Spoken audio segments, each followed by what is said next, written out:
মোহাম্মদ জাফর। আমার বাড়ি নোয়াখালী শহরের অদূরে সবুজ শ্যামলা ঘেরা কোনো এক ছোট্ট অজপাড়াগায়। বন্ধুরা, আমি আমার জীবনের গল্পটা শুরু করার শুরুতে আপনাদেরকে আমার পরিবারের ব্যাপারে জানিয়ে রাখি। আমার পরিবারে আমি আছি, আমার বাবা আছে, মা আছে, এছাড়া রয়েছে আমার ছোট দুটা বোন সহ বড় একটা ভাই।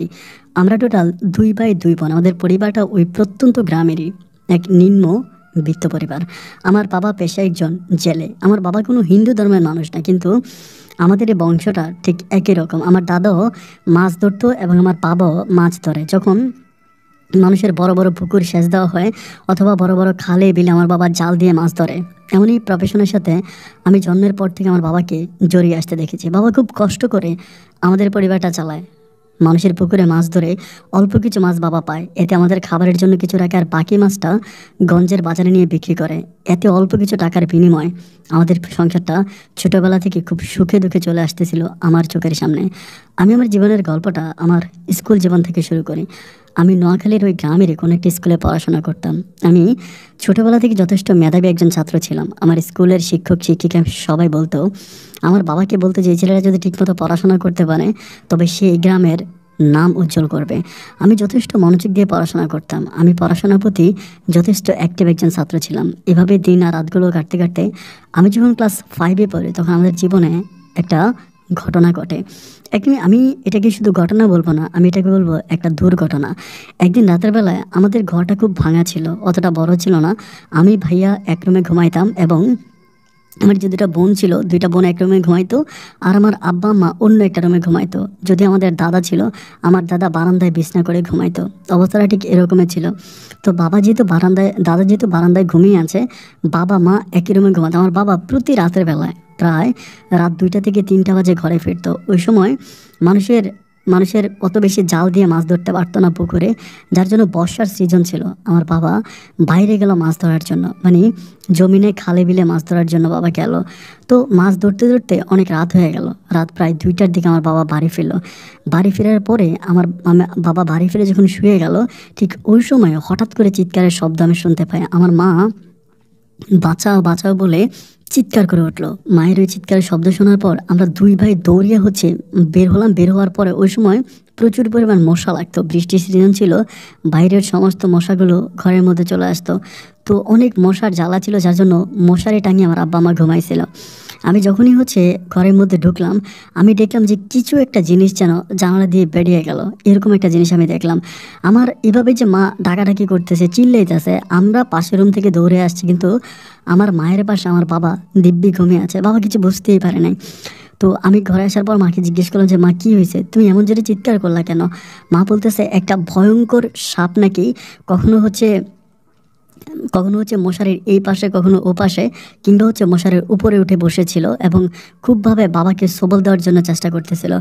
আমি যখন এটা বললাম, আমার মা যখন এটা বললো, আমার কাছে মনে হলো মা যেটা বলেছে এটা সত্য। কারণ আমি দেখলাম জানালা দিয়ে কিছু একটা সাপ বা কিছু একটা এরকম বেরিয়ে গেছে। আমার ভাইয়া বলতেছে যে তাহলে সাপ কোথায় গেল? আমাদের ওই রুমে কিন্তু অত কিছু ছিল না, একটা খাট ছিল আর একটা টেবিল ছিল, আর রান্না বান্না খাবার দাবার রাখার জন্য একটা ছোট্ট একটা তাক করা ছিল। সব কিছুতে ভাইয়া ঘণ্ড ঘণ্ড করে খুঁজলো, কিন্তু কোথাও সাপের সন্ধান ভাইয়া পেলো না। সাপের সন্ধান না পাওয়ার পরে ভাইয়া মাকে বললো যে মা, এটা তুমি স্বপ্নে দেখেছো, এটা একটা দুঃস্বপ্ন ছিল, আসলে এখানে কোনো সাপ আসে নাই। আমাদের ওই কথাবার্তার ভিড়ে আমি তখন হঠাৎ করে বাবাকে ডাক দিলাম। বাবা তখন উঠে বলতেছে কই, আমি তো কোনো চিৎকারের শব্দ শুনি নাই। আমি তখন বাবাকে বললাম যে মা এত জোরে চিৎকার করলো, আমরা 2 ভাই পাশের রুম থেকে উঠে আসলাম, বোনেরা উঠে গেল, অথচ তুমি উঠলা না।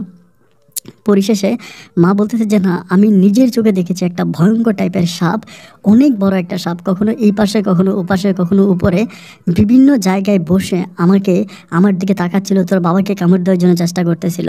ঠিক ওই সময় আমার বাবা বলে, আরে আমি তো একটা ঘটনা করছি, এটা তো এসে তোমাদেরকে বলি নাই। পরে জিজ্ঞেস করলাম যে বাবা কী ঘটনা করেছো? বাবার মুখে তখন শুনতে পেলাম যে বাবা নাকি বাড়ি আসার পথে একটা বড় টাইপের সাপ দেখেছিল পুকুর পাড়ে। ওই সাপটাকে দেখার পরে সাপটা নাকি বাবার কোনো ক্ষতি করে নাই, পাশের মধ্যে খুব আড়াআড়িভাবে লম্বা হয়ে শুয়েছিল। আমার বাবা হাতে একটা লাঠি ছিল, খুব জোরে লাঠি দিয়ে সাপের গায়ে আঘাত করে এবং সাপটা মুহূর্তে পুকুরের মধ্যে লাফ দিয়ে পড়ে যায়। ঠিক ওই মুহূর্তে আমার দাদা ছিল, দাদা এসে বলতেছিল যে হ্যাঁ, তাহলে ওই সাপটাই তোকে টার্গেট করে তোর বাড়ি পর্যন্ত চলে আসছে, বিনা প্রয়োজনে কেন তুই একটা সাপকে আঘাত করতে গেলি? আমি কথাটা শোনার পরে ভীষণ অবাক হয়ে গেলাম যে নদী মানে পুকুর পাড়ের সাপকে আমার বাবা ভারী মেরে আসছে, আর সেই সাপ আমার বাবাকে ফলো করে ঘর পর্যন্ত চলে আসছে।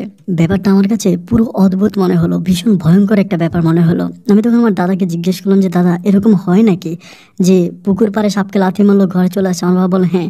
আমার দাদা বলে যে হ্যাঁ, সাপের এরকম মানুষের গন্ধ শুঙে শুঙে চলে আসতে পারে, আর সেভাবে আসছিল। আমার দাদার কথা আমার খুব বিশ্বাস হচ্ছিল, কারণ আমার সাপটা যদি কাউকে টার্গেট করে না আসবে তাহলে বারান্দায় তো আমার দাদা শুয়েছিল, সাপ ইচ্ছে করে আমার দাদাকে সবল দিতে পারতো, কিন্তু দাদাকে সবল না দিয়ে সাপ সরাসরি কেন বাবার কাছে চলে গেল? তার মানে দাদার কথা পুরোপুরিভাবেই সত্য ছিল।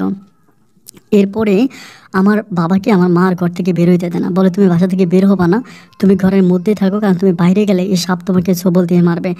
এরপরে বাবা যাই হোক রাতটা কেটে গেল, অ্যান্ড সকালবেলা আমার বাবা বাইরে যেতে চায়, মা বাবাকে বাইরে যেতে দেয় না, যতই বলে যে বাইরে যেতে দিবে না, না দেওয়ার পরে যাক বাবা তারপরেও জোর করে দুপুরবেলা বাইরে চলে গেল। মা যখন পুকুর ঘাটে গেল মানে হাঁড়ি পাতিল ধোয়ার জন্য, দুপুরে হাঁড়ি পাতিল ধুয়ে মা আসার সময় দেখলো যে বিলের দিক থেকে একটা সাপ, খুবই ভয়ঙ্কর আকারের একটা সাপ, মায়ের সামনে দিয়ে দুইটা পাক দিয়ে আবারও বিলে ঢুকে গেল। এই দৃশ্য মা নিজের চোখে দেখতে পাইল। মা তখন ঘরে এসে চিৎকার করে আমার দাদাকে বলতেছে এই বাড়িতে থাকার তো কোনো উপায় আর রইল না। আমি পুকুর পাড়ে গেলাম হাঁড়ি পাতিল ধোয়ার জন্য, বাট সেখানে আমি ভয়ঙ্কর এক সাপ দেখতে পাইলাম। আমার দাদা তখন বাধ্য হয়ে কী করলো, একটা সাপুরে নিয়ে আসলো বিকালের দিকে ওই সাপুরে আসলো। আসার পরে সাপুরে মন্ত্রতন্ত্র পড়ে আমার দাদাকে বলল যে শুধু সাপ না, ভয়ঙ্কর টাইপের একটা সাপের নজর আপনাদের পরিবারে আছে, এই সাপের নজর থেকে আপনাদের পরিবারকে বাঁচানো কোনো অবস্থায় সম্ভব না, আমি এটার কোনো কিছুই করতে পারবো না। আমার দাদা তখন ওই সাপুরের হাতে পায়ে ধরে বলতেছে আপনি কিছু করতে পারেন বা না পারেন, আপনি আজকে রাতটা আমার বাসায় থাকেন, কারণ গতকালকে রাতে এরকম সাপ দৌড়ে আসছিল আমার ছেলেকে সবল দেওয়ার জন্য, মশারি থাকার কারণে সাপ ভিতরে ঢুকতে পারে নাই, আপনি আজকে থাকেন। এটা বলার পরে খুব রিকোয়েস্টের পরে ওই সাপুরিয়া ওই দিন একরকম তাঁবু টাঙিয়ে আমাদের উঠানের মধ্যে থাকে। সে রাতে কোনো সমস্যা হয় না, রাতটা ভালোভাবে কেটে যায়। এর পরের দিন সকালবেলা সাপুরিয়াকে কোনোভাবেই রাখা সম্ভব হয় না। সে সময় সাপুরিয়া বলতেছিল যে ঠিক আছে আমি আপনাকে এক জায়গায় নিয়ে যাব, ওখানে আরেকজন কবিরাজ আছে, উনি হিন্দু ধর্মের একজন কবিরাজ, উনি মনীষার পূজা করে, আপনি ওনাকে নিয়ে আসেন, উনি আপনার বাড়িটাকে খুব ভালো করে বন্ধ করে দিতে পারবে। এরপর থেকে আমার দাদা ওই লোকটার সাথে ওই মনীষা পূজা করা সাপের ওই হিন্দু হচ্ছে লোকটার কাছে যায়, এবং সেই লোকটা আমার দাদার সাথে আমাদের বাড়িতে আসে। আসার পরে তিনি আমার বাবাকে বলে যে যে সাপটাকে তুমি আঘাত করেছে সাপ তো তোমার কোনো ক্ষতি করে নাই, তোমার কোনো ক্ষতি করেছিল? আমার বাবা বলে না আমার কোনো ক্ষতিই করে নাই। তাহলে তুমি এই সাপটাকে কেন আঘাত করলা? এমন প্রশ্নের জবাবে এমন প্রশ্নের প্রত্যেকদিন হয়ে আমার বাবা তখন কিছুই বলতে পারে না। বাবা তখন চুপচাপ নিচের দিকে তাকে আসে। বাবা বলে আমি জানি না আমি এই কাজটা কেন করলাম। ওই কবিরাজ তখন বলতেছিল অপ্রয়োজনে কখনো কোনো দিন কোনো প্রাণীকে আঘাত করা ঠিক না, তুমি যাকে আঘাত করেছো সে অনেক বড় একটা কাল সাপ, এবং সে তোমাকে সহজে ছাড়বে না, সে তোমাকে সবল মারার জন্য প্রতিটা মুহূর্ত ঘুরে বেড়াচ্ছে। আমি তোমার পুরো বাড়ি বন্ধ করে দিব, তোমার বাড়ির ভিতরে ঢুকতে পারবে না, কিন্তু বাড়ির বাইরে তুমি সন্ধ্যার পরে আর বের হবা না, মাগরিবের পরে তুমি কখনো বাসার বাইরে যাবা না, বাড়ির এরিয়ার বাইরে যাবা না। এ বলে ওই বড় হচ্ছে লোকটা তখন আমাদের বাড়ির চারপাশে অনেকগুলো তাবিজ, তারপরে গাছের শিকড়, এটা সেটা অনেক কিছু পুঁতে দিয়ে আমাদের বাড়িকে মাগরিবের আজান দিয়ে পুরোপুরিভাবে বন্ধ করে তারপর চায়। আমার বাবার কাজে তো হচ্ছে রাতের বেলায় বাবা বিলে যাইতো, মাছ ধরতো। এখন যদি বাবার ঘরের বাইরে যাওয়া বন্ধ হয়ে যায় তাহলে তো আমাদের দিন দুনিয়ার আহার সব বন্ধ হয়ে যাবে, আমরা তো খেতে পারবো না। আমার বাবা খুব টেনশনে পড়ে যায়, খুব কান্নাকাটি করে যে তাহলে আমার এত বড় একটা সংসার, আমার 2টা ছেলে 2টা মেয়ে, আমার এই সংসারটা চলবে কেমন করে? বাবা একরকম কান্নাকাটিতে ভেঙে পড়ে। ঠিক ওই সময় আমি আর ভাইয়া সংসারের হালটা ধরি। আমার ওই বাবার এমন অবস্থায় আমার পড়াশোনা বন্ধ হয়ে যায়, কারণ বাবা যদি মাছ না ধরতে পারে, মাছ বিক্রি করতে না পারে, তাহলে সংসার কেমন করে চলবে? আমি তখন আমার পড়াশোনা বন্ধ করে আমার বড় ভাইয়ের সাথে 2 জনের জাল নিয়ে বিলের পাড়ে যাইতাম, বিলের পাড়ে মাছ ধরতাম, আর সেই মাছ সকালবেলায় গঞ্জের বাজারে নিয়ে আমি আর ভাইয়া বিক্রি করতাম। বাবার ওই হালটা তখন আমি আর ভাইয়া ধরে সংসারটাকে আস্তে আস্তে করে সামনের দিকে এগিয়ে নিয়ে যাচ্ছিলাম। বাবা তখনও কোনো কাজ টাজ করতে পারতো না, ঘরের মধ্যে শুয়ে থাকতো। মাগরিবের পরে ঘরের বাইরে যাওয়া বাবার সম্পূর্ণভাবে নিষেধ ছিল। ঘরে যুবতী 2টা বোন ছিল, তাদেরকে বিয়ে দিতে হবে। আয় উন্নতির অবস্থা খুবই খারাপ ছিল, বৃষ্টি আসলে টিনের চাল ছিদ্র হয়ে ঘরের মধ্যে পানি পড়তো। খুবই দুঃখ কষ্ট আর যন্ত্রণায় আমার দিনগুলো কাটতেছিল, দিন আর রাতগুলো এভাবে কাটতে কাটতে একটা পর্যায়ে আমি মোটামুটি অনেকটা বড় হই। আমার ভাইয়া তখন আর আমার সাথে মাছ ধরে না, আমি তখন একাই মাছ ধরি। আমার ভাইয়া তখন ঢাকাতে চলে যায় কোনো একটা গার্মেন্টসে চাকরি করার জন্য। আমার ভাইয়া গার্মেন্টসে চাকরি করে, সেখান থেকে ভাইয়া প্রায় 12-14 হাজার টাকা মতো বেতন পাইতো। সেই টাকা ভাইয়া বাড়িতে পাঠাইতো, ওটা দিয়ে আর আমার মাছ ধরা, মাছ বিক্রি করা টাকা দিয়ে সংসারটা তখন ভালোভাবেই চলে আসতেছিল, কোনো সমস্যা ছিল না। এভাবে দিন আর রাতগুলো কাটতে কাটতে আমার বড় যে বোনটা ছিল, আমার ছোটোটার বড়টা, আমার বড় ওই বোনটার তখন একটা বিয়ের ঘর আসে। অনেক দূর থেকে একটা বিয়ের ঘর আসে, চট্টগ্রাম থেকে। চট্টগ্রাম থেকে বিয়ের ঘর আসে এবং ছেলে নাকি সিএনজি ড্রাইভার, ওরকম অবস্থা। চট্টগ্রাম শহরে সিএনজি চালায়। তো আমাদের পারিবারিক অবস্থাটা তো খুব একটা ভালো না যে আমরা এর চেয়েও ভালো কোথাও ডিজার্ভ করি। আমার মা বলতেছিল যে এখানেই বিয়ে দিয়ে দিব, যতই কষ্ট হোক, আর দূরে কোথাও নিব না, আর কোনো রাখবো না, রাখাও সম্ভব না। ওই লোকটার কাছে তখন আমার বোনকে বিয়ে দেওয়ার জন্য আমার বাবা মা দুজনে মোটামুটি ফয়সালা করে। এরপরে পারিবারিকভাবে আমার বোনের বিয়েটা ঠিক হয়। ওখান থেকে ওরা বাসে করে যাত্রীরা আসে, খুব ভালোভাবে আমার বড় বোনের বিয়ের কাজটা সম্পূর্ণ হয়ে যায়। বড় বোনের বিয়ের কাজটা সম্পূর্ণ হওয়ার পরে আমার বড় বোন তখন ওখানে চলে যায়, আর আমার ছোটো বোন, আমি, আমার ভাইয়া, দাদা আর মা মিলে আমরা এই পরিবারে থাকি। ঠিক আগের মতো করেই বড় ভাইয়া হচ্ছে ওখান থেকে টাকা পাঠাইতো, আর আমি মাছ ধরতাম। ছোটো বোনটা তখন একটা মাদ্রাসায় পড়াশোনা করতো। আমার বোনটা দেখতে অনেক সুন্দর ছিল। আমার দুইটা বোনের মাঝে আমার বড় বোনের চেয়েও ছোটো বোনটা আরও বেশি সুন্দর ছিল। একদিন মাদ্রাসা থেকে আমার ছোটো বোন যখন বাড়ি আসতেছিল, ওই সময় ওকে নাকি একটা ছেলে অনেক উত্তপ্ত করতো। মানে আমাদের এখানে আসার সময় একটা বটতলা বলতে জায়গা আছে, ওইখানে একটা ছেলে প্রতিনিয়ত আমার বোনের জন্য ফুল নিয়ে দাঁড়ায় থাকতো। আমার বোন বাড়ি আসার সাথে সাথে ওকে ফুল দিত, প্রপোজ করতো, চিঠি লিখতো, মানে খুবভাবে ওকে বিরক্ত করতো। আমার বোন এই কথাগুলো কখনো কারো কাছে বলতো না, কারণ ও ভীষণ লজ্জা পাইতো। বাসায় সেই কথাগুলো বলতে তার লজ্জা লাগতো, এই জন্য কারো কাছে বলতো না। তো আমার একটা বন্ধু ছিল, একদিন ও আমাকে বলতে, আচ্ছা তোর বোনকে যেরকম এরকম একটা ছেলে প্রতিনিয়ত হাত ধরে টানাটানি করে বিরক্ত করে, তুই কি এগুলা কারো কাছে বলিস না, কারো কাছে বলিস না, মানে তোরা কি এটা কোনো প্রতিবাদ করিস না? এটা যখন আমাকে বলে আমি তখন অবাক হয়ে যাই, কিরে আমার বোন তো কখনো বাসায় গিয়ে আমার কাছে কোনো কমপ্লেন করে নাই বা কখনো বলেও নাই যে কোনো ছেলে তাকে বিরক্ত করে, ডিস্টার্ব করে, তাহলে এটা কেমন কথা হইলো? আমি তখন আমার বোনকে ডাইরেক্টলি বাসায় এসে জিজ্ঞেস করি যে এরকম এরকম আমার বন্ধু তোকে বললো যে এরকম এরকম তোকে নাকি কে বিরক্ত করে, এটাকে? আমার বোন তখন বলে যে এরকম এরকম একটা ছেলে আমি মাদ্রাসা থেকে আসার সময় আমার হাত ধরে টানাটানি করে আমাকে প্রপোজ করে। তো আমি বললাম, এমন একটা ঘটনা তুই আমাদের কাছে বললি না কেন, লুকাইলি কেন? ও বলে, ভাই আমার লজ্জা লাগে। আমি বলি, ঠিক আছে, আগামী দিন তুই মাদ্রাসা থেকে আসার সময় আমি ওই জায়গায় থাকবো, দেখি ওই ছেলে কী বলে। এরপরের দিন আমার বোন যখন মাদ্রাসা থেকে আসতেছিল, আমি ওই জায়গায় দাঁড়ায় থাকার পর আমি দেখলাম যে হ্যাঁ, ছেলেটা একটা সাইকেল নিয়ে দাঁড়ায় আছে এবং সেমভাবে আমার বোনের হাত ধরে টানাটানি করতেছে। আমি তখন বিলের পাড়ে বসেছিলাম, আমার হাতে তখন অনেক বড় একটা দাও ছিল। আপনারা যারা গ্রামের মানুষ তারা চিনবেন। আমার বোনের হাতটা যখন যাইবা ধরলো, আমি তখন ওই বিল থেকে দৌড়ে বলে দাও নিয়ে যখন দৌড়ে নিয়ে দিলাম, এই ছেলে সাইকেলটা রেখে দৌড় দিল এবং দৌড় দিতে গিয়ে মানে এমনভাবে দৌড় দিল, ওর পিছন মানে পাশে হচ্ছে বাঁশের গছি ছিল। বাঁশের গছি বলতে যারা গ্রামের মানুষ তারা চিনবেন, বাঁশ কেটে এরকম চারপাশে মানে জমির চারপাশে বেড়া দেওয়া হয়, এরকম মোটা মোটা গছি ছিল। ওই ছেলে যখন দৌড় দিয়ে রাস্তার মধ্যে মানে পানি ছিল কিছুটা, ওরকম সেচ দেওয়া পানি, কোনো বৃষ্টির পানি না। তো ওই সেচ দেওয়া পানির মধ্যে পিছলা খেয়ে এই ছেলে যখন দৌড়ে সামনে যায়, ওখান থেকে তার হাতের ভিতর দিয়ে হচ্ছে ওই বাঁশের একটা কুলকুল টাইপের ওর হাতের ভিতর দিয়ে ঢুকে যায়। এবং ঢুকে যাওয়ার পরে ওখানে তার মানে প্রচুর পরিমাণ ব্লাডিং হয়। এইটা দেখার পরে আমি তখন এদিকে পিছনের দিকে দৌড়িয়ে চলে আসি। সবাই কিন্তু আমাকে দেখতে পায় যে আমি তাও হাতে এই ছেলেটাকে কোপানোর জন্য গেছিলাম। এমত অবস্থায় ছেলেটাকে হসপিটালে ভর্তি করানো হয় এবং তার একটা হাত খুবভাবে ইনজুরি হয়। তখন হচ্ছে রাতের বেলায় আমাদের এলাকার চেয়ারম্যান আমাদের বাড়িতে বিচার নিয়ে আসে। ওই ছেলের বাবা বিচার দেয়, যদি চেয়ারম্যান বিচার করতে পারে তো ভালো, আর না হলে এটা মামলা পর্যন্ত যাবে, এমন ধমক ঘরে এসে আমাকে দেওয়া হয়। এবং বাবা তো আমার উপরে প্রচুর পরিমাণে গালাগালি করতে, এটা কেমন কাজ করলে? আমি তখন বললাম যে আমি তো তেমন কিছুই করি নাই, আমি যেটা করছি এটা আমি আমার বোনের ইজ্জত রক্ষা করার জন্য করছি। আমি নিজের চোখে দেখলাম যে এই ছেলেটা আমার বোনের কাপড় ধরে টান দিল, আমার বোনের হাত ধরে টান দিল। এমন ঘটনা এই ছেলে কেন ঘটালো? এবং সেটা আজকে একদিন না, অনেক দিন ধরে ছেলেটা এরকম করতেছে। আমার বোন লজ্জায় আমার কাছে বলে না। আমার বাবা তখন বলে, যাও বার্তা হয়েছে, এরকম স্কুলে পড়াশোনা করতে গেলে, মাদ্রাসায় পড়াশোনা করতে গেলে দুই একটা বিরল ঘটনা ঘটতেই পারে, তাই বলে এটাকে এত বড় করে দেখার কিচ্ছু নাই। আমি তখন বললাম যে না, তুমি বড় করে দেখবা কি দেখবা না, বাট এই ব্যাপারটা আমাকে অনেক কষ্ট দিয়েছে, আমি এটা কন্টিনিউয়াসলি করতে পারবো না।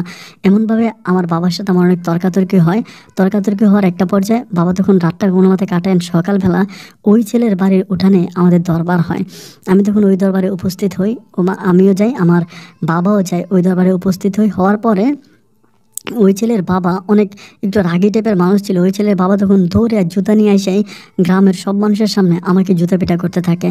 যখন জুতা পিটা করতে থাকে তখন আমারও খুব রাগ লাগে। রাগ লাগলে আমিও তখন এই ছেলের বাবার সাথে ধাক্কাধাক্কি করতে থাকি। এমন অবস্থায় করতে করতে মানে এমন ঘটনা ঘটে গেছে যে এই ছেলের বাবা আমার বাবাকে মারে এবং আমি তাদেরকে মারি। মারামারির একটা পর্যায়ে আমি কী করি, আমার হাতে লাঠি ছিল, ওই লাঠি দিয়ে আমি পুনরায় ওই ছেলের বাবার মাথায় বাড়ি মারি এবং ওনার মাথা অনেকভাবে ফেটে যায়।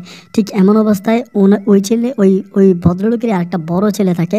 ওই বড় ছেলেটা আমাদের এলাকাতে মোটামুটি প্রভাবশালী। উনি তখন ওনার বাবাকে আর ওনার ভাইকে নিয়ে হসপিটালে গিয়ে আমার নামে আর আমার বাবার নামে ডিরেক্টলি মামলা করে দেয়। এমনভাবে মামলা করে, মামলা যেদিন হয় এবং ওই দিনে আমি আর বাবা ঘর থেকে পালায় যাই। বাবা আর আমি ঘর থেকে পালিয়ে আমাদের নানু বাড়িতে উঠি, নানু বাড়িতে যাই এবং নানু বাড়িতেই থাকতেছি। মায়ের কাছে যোগাযোগ করতেছি, বোনের সাথে যোগাযোগ করতেছি, শুনতেছি বড় ভাইয়ের সাথে যোগাযোগ করতেছি। প্রতিনিয়ত নাকি আমাদের বাড়িতে পুলিশ আসতেছে, পুলিশ আমাকে খুঁজতেছে, বাবাকে খুঁজতেছে। একেবারে নাজেহাল অবস্থা, খুব খারাপ অবস্থা, বাড়িতে যাওয়ার মতো কোনো অবস্থা নাই। বড় ভাই তখন বাড়িতেই থাকে।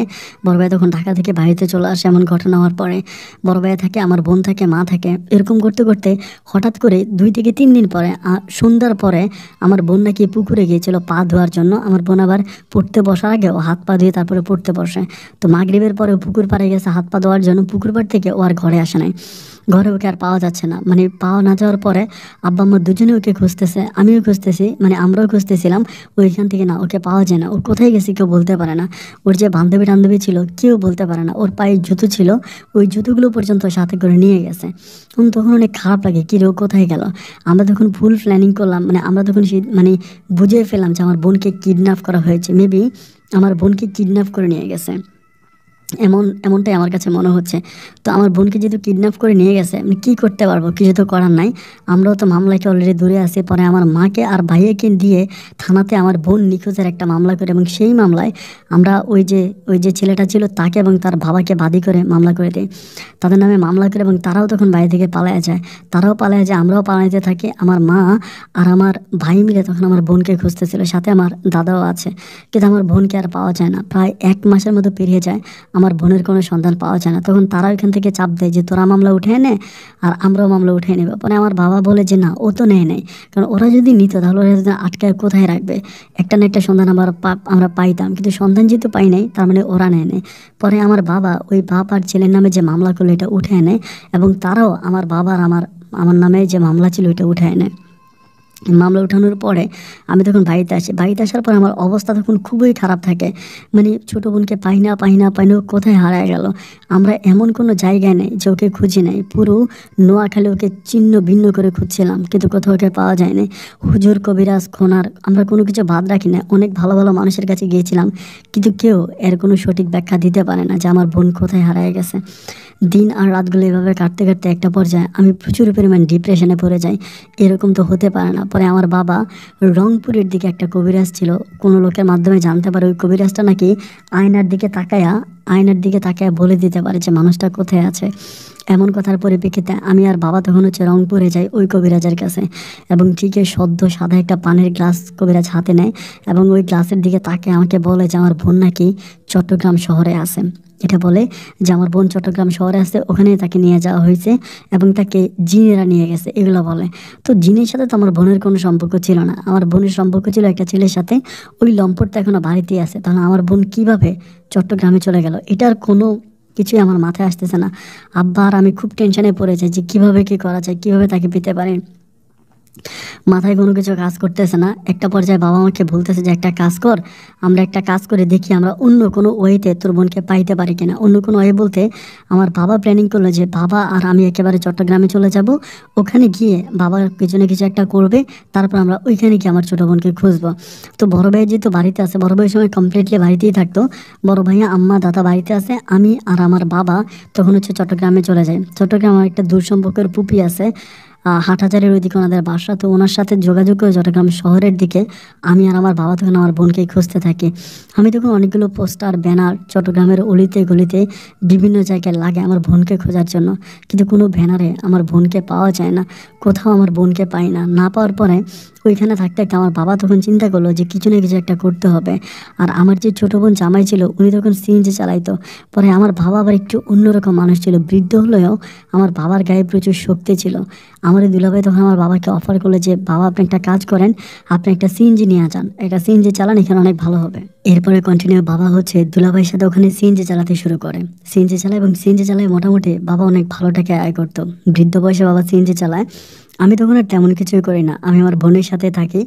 এরকম করে কিছুদিন কাটার পরে কিন্তু এই পর্যন্ত আমার ছোট বোনের কোনো খোঁজখবর কিন্তু পাওয়া যায় না। ছোট বোনের কোনো সন্ধান আমরা পাই না।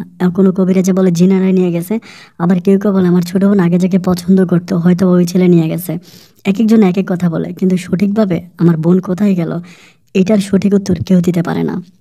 তখন খুবই দুঃখ কষ্ট আর যন্ত্রণার মাঝে আমার দিনগুলো কাটতেছে। আল্লাহর কাছে জাস্ট প্রার্থনা করি যে আল্লাহ আমার এই দিনগুলো ফিরিয়ে দাও, আমি একটা ভালো পজিশনে যেতে চাই, কিন্তু জীবনে কোনো পজিশন ফিরে আসে না।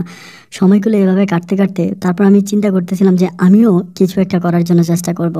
তো আমরা যেখানে থাকতাম এটা ছিল একটা একটা বস্তি এলাকা, একটা বস্তির মধ্যে থাকতাম।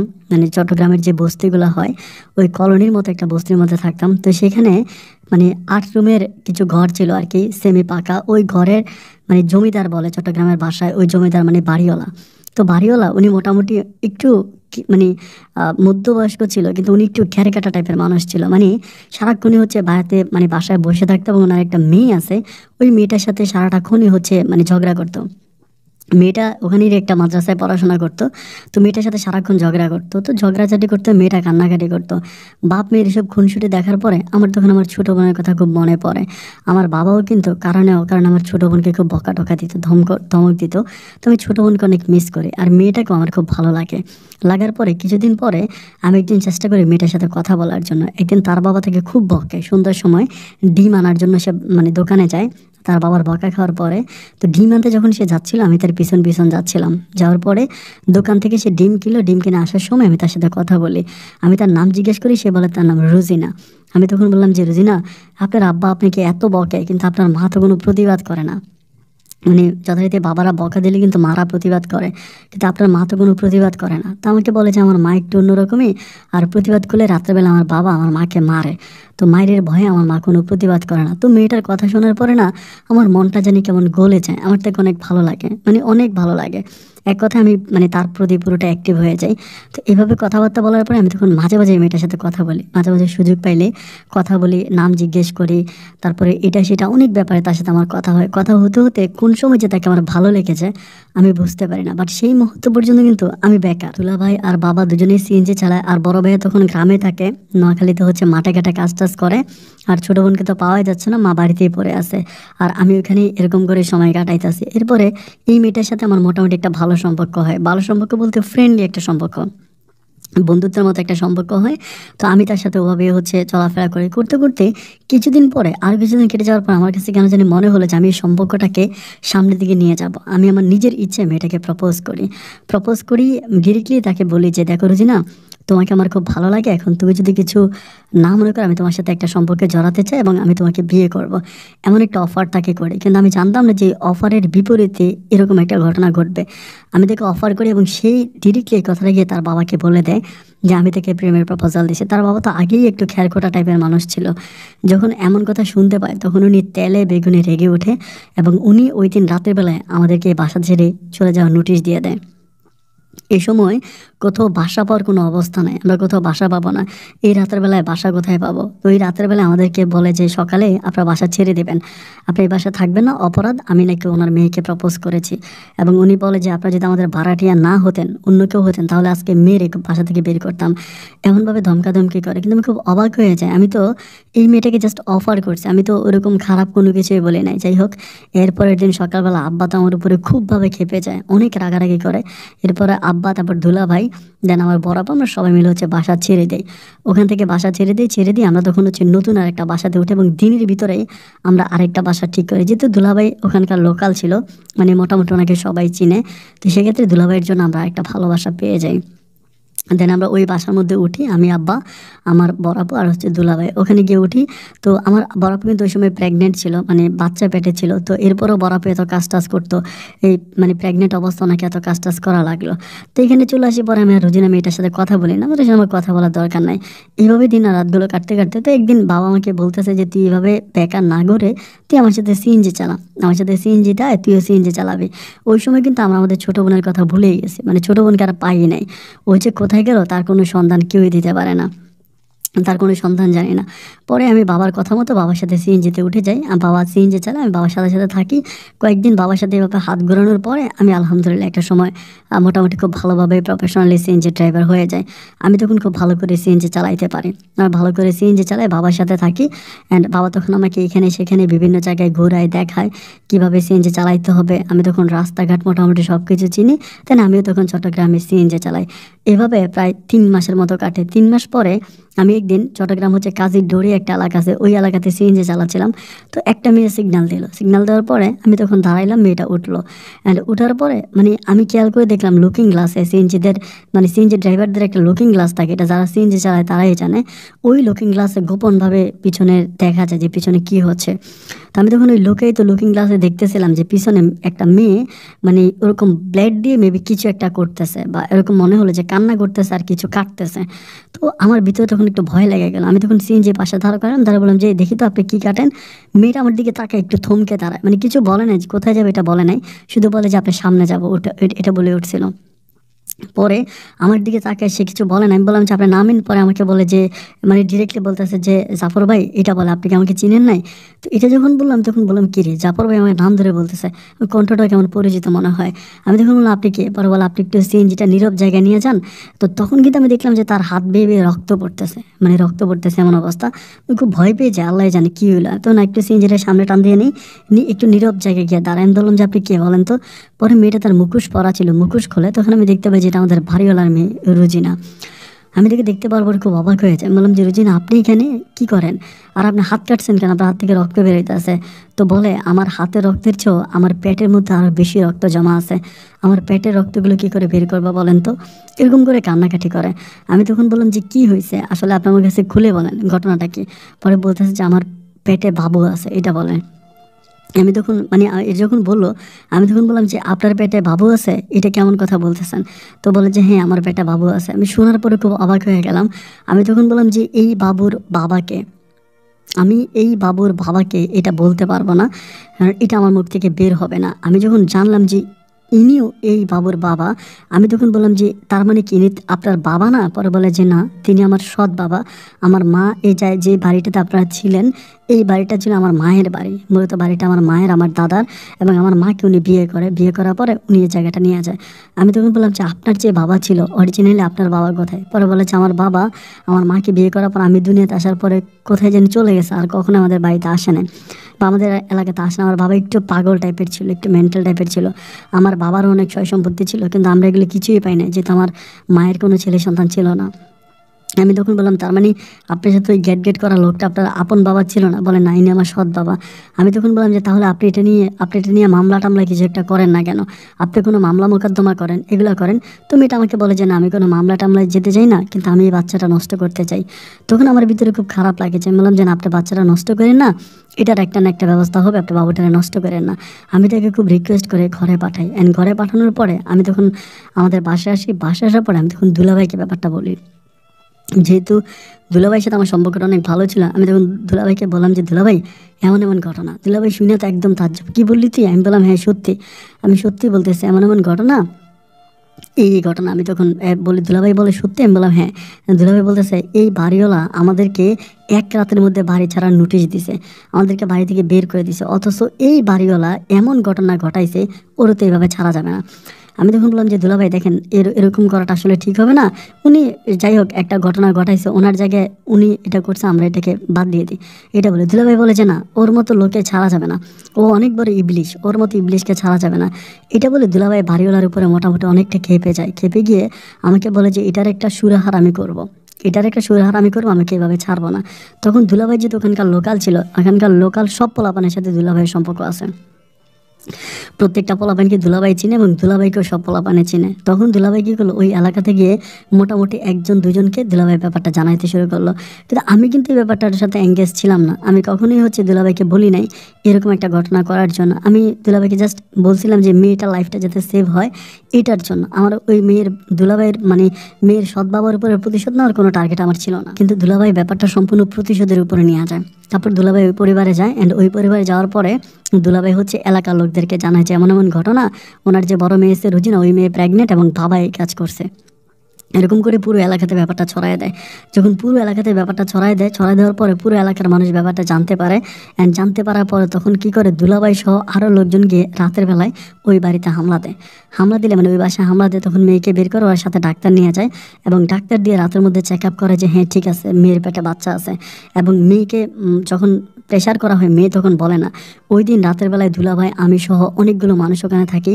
সেখানে রোজিনাও আমাকে অনেক ডাউট করে। ও মনে করে হয়তো আমি এই ঘটনাগুলো ঘটাইতেছি, আমি ইচ্ছে করে করছি, কিন্তু আমার এগুলো ইচ্ছে করে করা ছিল না।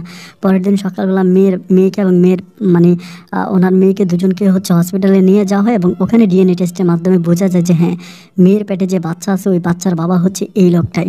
এরকম করে বলে। অ্যান্ড বলার পরে তখন তো পুরো এলাকাতে ওই কলোনিতে এমন অবস্থা হয়ে যায়, বলার মতো না, খুবই খারাপ অবস্থা হয়ে যায়, নাজেহাল অবস্থা হয়ে যায়। এবং এটা একটা পর্যায়ে মামলা দিন চলে যাবে এরকম অবস্থা। ঠিক ওই রাতের বেলায় এর ওই দিনে ওই লোকটা বাড়িওয়ালা এসে আমার দুলাভাইয়ের হাতে পেয়ে যায় বা ধরে বলতেছে, তুই যা বলবি আমি তো সব কথাই শুনবো, তুই আমাকে এখান থেকে বাঁচা, আমি এটা থেকে মুক্তি চাই, তোদের কাছে আমি ক্ষমা চাই, মাপ চাই। এটা বলার পরে আমি আর কিছু বলি না বলে দুলাভাই কিছু বলে যে ঠিক আছে। পরে দুলাভাই এলাকার লোকটা ঠান্ডা করে দেয়, ব্যাপারটা মোটামুটি ওখানে সলভ হয়। এবং এই মেয়েটা তার পেটের বাচ্চাটা নষ্ট করে ফেলায়। তো নষ্ট করে ফেলার পরেও আমার কাছে তখন কেমন জানি মনে হয়, এভাবে আরও কয়েকদিন কাটার পরে আমার কাছে মনে হয় যে আরে, এই মেয়েটার তো কোনো অপরাধ ছিল না, তার তো কোনো দোষ ছিল না, তার যে কলঙ্ক হয়েছে ও তো এই সমাজে আর কখনো মুখ দেখাইতে পারবে না, ওর তো এই সমাজে কখনো মুখ দেখানো সম্ভব হবে না। ওর জীবনটা তো একেবারেই নষ্ট হয়ে গেল, ওর বাবা তো ওর জীবনটা সম্পূর্ণ নষ্ট করে দিল। আমি তখন কয়েকদিন পরে মেয়েটার সাথে দেখা করার জন্য একটু চেষ্টা করি এবং চেষ্টার পরিপ্রেক্ষিতে আমি দেখা করতে সক্ষম হই। যখন তার সাথে আমি দেখা করি তখন তার মুখের দিকে তাকিয়ে আমার চোখের পানিগুলো টলমল করতেছিল। মেয়েটা অজরায় কান্না করতেছিল। আমাকে বলে, আমি এই ব্যাপারটা আমার মাকেও বলি নাই, আমার পাড়া প্রতিবেশী আত্মীয় স্বজন কারো কাছেই বলি নাই। কারণ বলি নাই এই কারণে, তারাই হয়তো ব্যাপারটাকে সামনের দিকে নিয়ে যাবে, খারাপভাবে নেবে। আমি এই জন্য কারো কাছে বলি নাই। আমি ব্যাপারটা আপনার কাছে বলছিলাম কারণ আমি আপনাকে বিশ্বাস করতাম। আমি জানতাম যে আপনি কোনো কিছু করবেন না, কিন্তু আপনি এই কাজটা কীভাবে করলেন। আপনি আপনার দুলাভাইকে নিয়ে আমার বাবার মান সম্মান, আমার মান সম্মান সব কিছু ধূলিসাৎ করে দিলেন। আপনার কি একটাবার বিবেকে বাধা দিল না?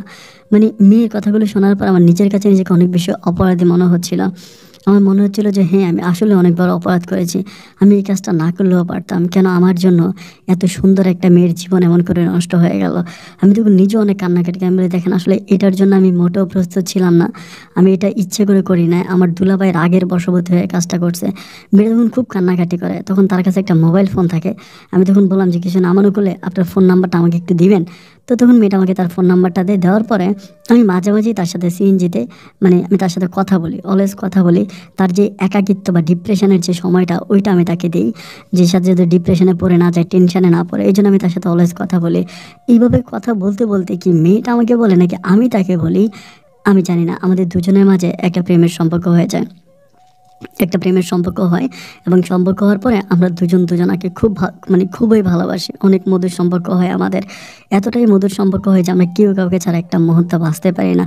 সময়গুলো এভাবে সামনের দিকে যেতে যেতে একটা পর্যায়ে আমি মেয়েটাকে অফার করলাম যে চলো আমরা বিয়ে করে ফেলি, যেহেতু আমি তোমাকে ভালোবাসি, তুমি আমাকে ভালোবাসো, তাহলে আমরা বিয়ে করি। ও বলে যে ঘটনা তুমি আর তোমার দুলাভাই ঘটাইছো, এরপরে আমার বাবা পারিবারিকভাবে কখনো তোমার কাছে আমাকে বিয়ে দেবে না। আমরা যদি বিয়ে করতে হয় তাহলে একটাই রাস্তা আছে, আমাদেরকে পালায়ে যেতে হবে, আমরা পালিয়ে বিয়ে করতে পারবো। আমি তখন বললাম যে ঠিক আছে, আমরা না হয় পালিয়ে বিয়ে করব, কিন্তু আমরা তো বিয়ে করবো, আমাদের বিয়ে করা উচিত। তুমি যদি বলো পালিয়ে বিয়ে করার জন্য, তাহলে আমি পালিয়ে বিয়ে করব।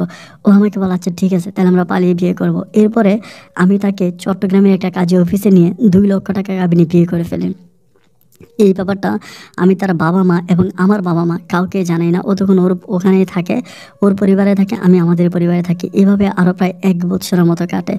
1 বছরে ওর সাথে আমার আরও অনেক স্মৃতি জমা আছে। এই 1 বছরে আমরা আবার 2-3 দিনের জন্য কক্সবাজার বেড়াতেও যাই। ও আমার সাথে কক্সবাজার যায়, আমি তার সাথে যাই। কক্সবাজার বেড়াইতে যাই, ও আমার সাথে যে অনেক সম্পর্ক থাকে, একদম মধুর সম্পর্ক থাকে। কেউ কাউকে ছাড়া বাঁচতে পারি না, মানে দুজন দুজনের প্রাণ, এরকম অবস্থা। এরকম করে সময়গুলো কাটতেছে।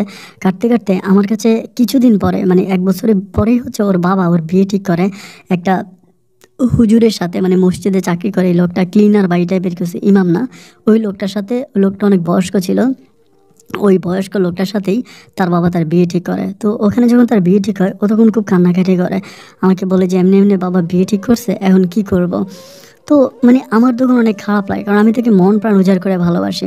আমি ওকে ছাড়া কোনো কিছু বুঝি না, ওকে ছাড়া আমার কোনো কিছু ভালো লাগে না। তো ওর বিয়ে এটা শোনার পর আসলে নিজেকে নিজে কন্ট্রোল করতে পারি নাই। আমি তখন বললাম যে তোমার বিয়ে আবার নতুন করে কিভাবে হবে, তুমি তো আমার বউ, আমি তো তোমাকে অলরেডি বিয়ে করছি। ও তখন আমাকে বলে যে তাহলে তুমি আমাকে নিয়ে চলো, এরকম করে বলে। আমি তখন আমার বোন, এতে মাঝে আমার বোনের ঘরে আরেকটা মেয়ে হয়, কিন্তু আমার একটা ভাগ্নি হয়। আর আমার ছোট বোনকে কিন্তু তখনও পাই না। পরে আমি আমার বাবা আর আমার দুলাভাই আর বোনকে কোনো কিছু না বলে আমি তখন ওই রুজিনাকে নিয়ে চট্টগ্রাম থেকে পালায় নোয়াখালীতে চলে আসি। নোয়াখালীতে চলে আসি। আর নোয়াখালীতে থাকতেছি, ওর বাবা মা ওর অনেক চেষ্টা করে যোগাযোগ করার জন্য, কিন্তু ও যোগাযোগ করে না। কিছুদিন পরে ও নিজেই ওর মায়ের কাছে ফোন করে কান্নাকাটি করে ওর মাকে ঠিকানা দেয়। ঠিকানা দেওয়ার পরে ওর মা তখন এই জায়গায় আসে, মানে চট্টগ্রাম আমাদের নোয়াখালীতে আসে। আসার পর ওর মা সব কিছু দেখে যে আমাকে বিয়ে করছে, ওর সাথে আমার সংসার হচ্ছে, এগুলো সব কিছু দেখে। দেখার পর ওর মা মানে রাগ করে না, খুশি হয়, যেহেতু মেয়েটার জীবনে এরকম একটা কলঙ্ক হয়ে গেল। পরে বলতে যে মেয়েটার জীবনে কলঙ্ক হয়েই গেছে, তো ঠিক আছে, এটা তুমি করছো, অনেক ভালো করছো। তো আমি ওরে নিয়ে আসি, ওরে নিয়ে সংসার করতেছি। আমার মা যেহেতু একা বাড়িতে ছিল, আমি রুজিনাকে নিয়ে যাওয়ার পরে আমার মা অত্যন্ত খুশি হয়। রুজিনার সাথে আমার মায়ের সম্পর্কটাও খুব মধুরভাবে যাচ্ছিল, খুবই মধুরভাবে যাচ্ছিল। মা আর রুজিনা দুজনের মাঝে একেবারে আত্মীয় সম্পর্ক ছিল। আমার মা রুজিনাকে পাওয়ার পরে অত্যন্ত খুশি হয়, রুজিনাকে পেয়ে মা অত্যন্ত খুশি হয়। তো এরপরে রোজিনার মা যখন নোয়াখালীতে যায়, তখন উনি আমার মার সাথে খুব মানে ভালো করে কথাবার্তা বলে সম্পর্কটা মেনে নেয়। কিন্তু রোজিনার বাবা এই সম্পর্কটা মেনে নেয় না, মানে রোজিনার সৎ বাবা আর কি, উনি সম্পর্কটা মেনে নেয় না। মানে উনি বরাবরের মতো এটার পক্ষে যায় না। তো আমি তখন নোয়াখালীতেই থাকি, নোয়াখালী থেকে বাড়িতে আসি না। মানে বাবা তখন চট্টগ্রামেই থাকে। তো বাবা সিএনজি চালায়, হয়তো সপ্তাহে 1 দিন কি 2 দিন চালায়, এরপরে বাবা চালাইতে পারে না। বড় ভাই তখন অনেকগুলো জমি করে, বাড়িতে অনেকগুলো জমি করে, ফসল করে। আমার বড় ভাই কিন্তু তখন বিয়ে করে নেয়, বড় ভাই বিয়ে করে নেয়, আমি বিয়ে করছি। এটা নিয়েও মোটামুটি আমার মা, মানে বড় ভাই আমার উপর একটু রাগান্বিত যে আমি হঠাৎ করে বিয়ে করে নিয়ে আসলাম, পরিবারে খানাওয়ালা বাড়াইলাম, কিন্তু ইনকামের তো রাস্তা না, ইনকাম তো হচ্ছে না। বড় ভাইও মোটামুটি অনেক মন খারাপ করে। যাই হোক, এভাবে সময়গুলো কাটতেছে। রোজিনাও আমার সাথে আছে, ও মানে কোনো কিছু মানে মোটামুটি আমাকে অনেক বুঝে। এইভাবে কয়েকটা দিন কাটলো। কিছুদিন কাটার পরে প্রায় 8-10 দিন কাটলো, আমাদের সংসারের মধ্যে কোনো ঝামেলা নেই, কোনো প্রবলেম নাই। তারপর রোজিনা কী করলো, চট্টগ্রামে একটা সময় বেড়াইতে আসলো। চট্টগ্রামে বেড়াইতে আসছে, এবং ওর বাবার কাছে না, ওর মার সাথে ওর নানু বাড়িতে, ওর মায়ের সাথে ওর নানু বাড়িতে গেল। নানু বাড়িতে ওইখানে গিয়ে ও আর আসে না, মানে আর আসতেছে না, ওখানেই থাকতেছে। আমাকে বলতেছে আমি নোয়াখালীতে যাব না, তুমি এখানে চলে আসো, তুমি এখানে এসে সিএনজি চালাও, এখানে তুমি থাকো, মানে আমাকে এভাবে বলতেছে। তো আমি বললাম যে না, আমি চট্টগ্রামে কেন থাকবো, আমার বাড়িতে আমার মা একা, বড় ভাইয়া বিয়ে করে নাই। তোমাকে পাওয়ার পর আমার মা অনেক খুশি হয়েছিল, তুমি আমার মায়ের সাথেই থাকবা, তুমি চলে আসো। আমি তাকে অনেক বুঝিয়ে শুনিয়ে একরকম কান্নাকাটি করে আমি তাকে আবারও হচ্ছে ওর নানু বাড়ি থেকে আমি আমাদের বাড়িতে নিয়ে আসি। আমাদের বাড়িতে আসার পরে খুব ভালো করে থাকতেছে। তো ও একটু সাহসী ছিল, মানে অন্য মেয়েগুলো যেরকম হয় না, যে মানে শহরে থাকলে একটু বোকা টোকা টাইপের থাকে, একটু অতটা চালাক না। কিন্তু রুজিনা যথেষ্ট পরিমাণে সাহসী মেয়ে ছিল, ওর খুব সাহস ছিল। তো একদিনও করে কি, মানে রাতের বেলায় হচ্ছে ওই যে কোচ দিয়ে মাছ ধরা, আপনারা অনেকেই জানেন, যেরকম সল বলে, সল বা কোচ বলে, ওটা দিয়ে রাতের বেলায় মাছ ধরতো। আমাদের এলাকাটা একটু হাওর এলাকা ছিল আর কি, মানে চারিপাশে অনেক পুকুর ছিল, অনেক পুকুর ছিল, খাল ছিল। বৃষ্টি হলে মাছ একেবারে থই থই করতে, এমন অবস্থা। তো বৃষ্টির দিনে আমি একদিন শুয়ে আসছি, ও হচ্ছে এরকম মাছ ধরতে গেছে। তো মাছ ধরতে যাওয়ার পরে ও মানে মাছ ধরতে গেছে কোচ নিয়ে, আমাদের বাড়ির পাশে মাছ ধরতেছে। তো ওইখান থেকে ও আইসা, মানে কেমন জানি রাত তখন মনে পুরোটা শরীর ভিজে গেছে, রাত অনেক বেশি হয় নাই, প্রায় 12টার মতো বাজে। ও আইসা একেবারে শীতে কাঁপাকাঁপি করতেছে, আর বলতেছে যে এটা কী হইলো, আমার শরীরে অনেক ব্যথা করতেছে, এটা এটা বলছে, মানে যে কী হয়েছে। ও বলে আমি একটা অঘটন ঘটাই ফেলছি, এরকম করে বললাম। তো অঘটন মানে কিসের অঘটন ঘটাইছো? ও বলে আমি একটা অনেক বড় সাপকে কোষ দিয়ে মারছে, মানে চল দিয়ে আঘাত করছে। আমি বললাম যে কেমন সাপ ছিল, বলো অনেক বড় একটা সাপ ছিল, আমি আসতেছিলাম, এটা মানে এরকম মানে আইল, মানে আইল বলি আর কি, 2টা জমির মাঝখানটাকে আইল বলা হয়, হ্যাঁ, যে আইলের মধ্যে এটা বসেছিল। আমি আসার সময় এটা আমার সামনে পড়লো, আমি এটার কোষ দিয়ে মারছে, মারার পর এটা মরে গেছে এখানে। আমি বললাম যে কী বলো, মরে গেছে? বড় বলে হ্যাঁ মরে গেছে, আমি এটারে ফালাই দিছি, কিন্তু এটা মারা যাওয়ার পরে আমি জানি কেমন হয়ে গেছে, আমার পুরোটা শরীর অনেক ব্যথা করতেছে। আমি তখন বললাম যে তোমার কি দরকার ছিল এভাবে কোচ দিয়ে হচ্ছে এটাকে মারার, তুমি কি কাজটা ঠিক করছো? ও বলে না আমি জানি না, কিন্তু আমি এটা কেন মারলাম, আর এটা আমার কোনো ক্ষতিও করে নাই, আমি চাইলে কিন্তু অন্য আইল দিয়ে চলে আসতে পারতাম, জাস্ট আইলের মধ্যে শুয়েছিল, আমাকে দেখে কোনো কিছু করে নাই, জাস্ট আমার দিকে তাকাই ছিল, আমি দেখে ভয় পাইছি, আমি এভাবে মারছি। পরে আমি তখন বললাম আচ্ছা ঠিক আছে বাদ দাও, সমস্যা নেই, তুমি ঘুমাও। তো আমি ওরে নিয়ে শুই, অ্যান্ড শোয়ার পরে ওই রাত্রেও জ্বর আসে, মানে এত পরিমাণের জ্বর আসে, জ্বরে সকালবেলা ওর গা ওটা পুড়ে যাওয়ার মতো অবস্থা, ওরে মানে শোয়া থেকে উঠাইতে পারে না। পরে ডাক্তার নিয়ে আসে, ডাক্তার এসে অনেক ওষুধ টষুধ দেয়, টানা 1 সপ্তাহ ও বিছানা থেকে উঠতে পারে না। ওর মা তখন চট্টগ্রাম থেকে আসে, নোয়াখালীতে আইসা ওর ট্রিটমেন্ট করে, ওর সেবা যত্ন করে, না ওর অবস্থা একই রকম, মানে ওই যে খাটের উপরে একবার শোয় ওইখান থেকে ওর বডি নিয়ে উপরের দিকে উঠতে পারে না, খুবভাবে কান্নাকাটি করে, ওর অবস্থা খুবই নাজেহাল হয়ে যায়। মানে আমিও খুব টেনশনে পড়ে যাই যে আল্লাহ হঠাৎ করে এরকম হইলো কেন, এরকম হওয়ার তো কথা ছিল না, এখন কি করব, মাথায় কোনো কিছু আসতেছে না। পরে এভাবে 1 সপ্তাহ পরে আমি দেখলাম যে না, তাকে আর অবস্থা খুব খারাপ, আমি তাকে তখন হচ্ছে মেডিকেলে ভর্তি করাই, নোয়াখালীর একটা মেডিকেলে ভর্তি করাই, ওই মেডিকেলেও ভর্তি থাকে, এবং তারপরেও ওর কোনো উন্নতি নেই, মানে কোনো উন্নতি নেই, ও প্রচণ্ড রকমের শরীর ব্যথা, ঘা ব্যথা, পা ব্যথা, এগুলো করে শুধু কান্নাকাটি করতো, আর জ্বরেই ভালো হয় না।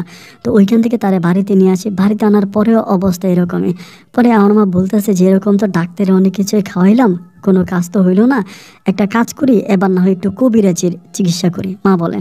তাই আমি বললাম যে তুমি যে কবিরাজি চিকিৎসা করবা, এখন কবিরাজি চিকিৎসা কোথায় করবা? মা বলে আমাদের একটা কবিরাজের কাছে নিয়ে যায়, ওরে সমস্যাটা কি দেখায়। পরে কবিরাজের কাছে নিয়ে যায়, মানে কবিরাজ তো আগে আমাদের হাতে অনেক ভালো ভালো কবিরাজ ছিল, তো একটা কবিরাজের কাছে আমার মা নিয়ে যায়, নিয়ে গেলে ওই কবিরাজ ডিরেক্টলি ওকে দেখিয়ে বলতেছে ও অমুক রাতে, অমাবস্যা রাতের বেলায় ওরকম একটা কাল, মানে কাল নাগিনী বলে আর কি, একটা হচ্ছে নাগ আর একটা হচ্ছে নাগিনী বলে, যেরকম কাল নাগিনী রে ও চল দিয়া সব ইয়ে দিয়ে মাইরে ফেলছে।